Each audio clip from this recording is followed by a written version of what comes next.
Hello guys, lagi naman tayo kasi nagdi-DIY, so nag-decide na ako na bumili ng crocodile jack.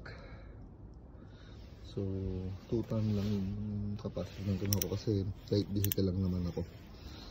So kaya ako to decide na bili ngayon, mag-check ako ng mga real wheel bearing niya. So mas maganda idip ng sabay yung likod, mas mapapabilis yung trabaho natin. So tara, buksan natin. Parang unboxing na rin at the same time. Binili ko siya sa Autobox, Sanseng vacuum. Sa mga ano kasi mahal, medyo mahal. Sa ibang nag-canvas ako 4,000 plus. So ano lang ako na murahan sa Autobox. Same na 2 ton din. Ito na ang pinakamura. Kadalasan 4,000 to 5,000. So ayun, laman niya yung warranty, which ewan ko kung nandyan pa yung resibo, yung mismong pambira syempre, saka yung jack set lang. So yun lang. So mas malaki kasi mas efficient ang paggawa ng trabaho pagka jack na ganito ginamit. Nahihirapan na ako doon sa hindi hydraulics. At ang tagal. Ito kasi pwede kang magsabay na dalawang gulong ang nakataas. Ito kaya sa nakalagay dito. Saan kaya ito? Dito. Panghila. Yun. Yun. Doon pala yun. Para magandang buhat. So, try natin kung aangat. Bago siya. Okay.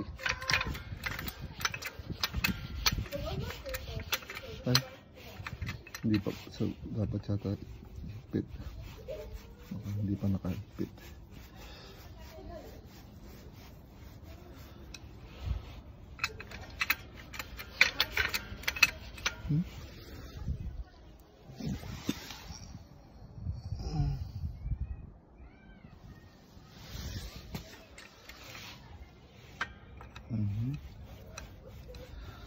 Alam ko pag hinipitan to dapat gumanan eh.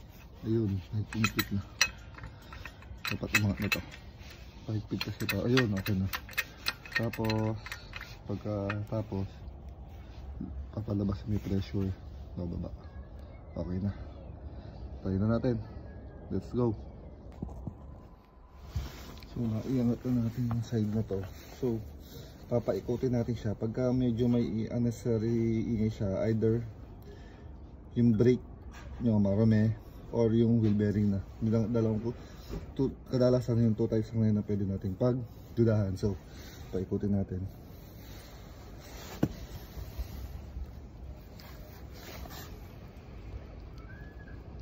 Speed naman, okay. Pabalik. Okay siya. So try naman natin yung sa kabilang side.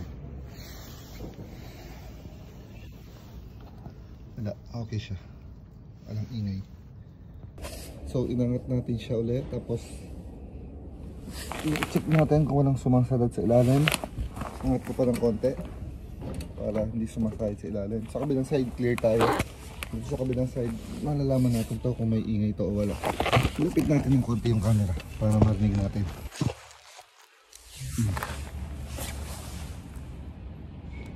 Nice.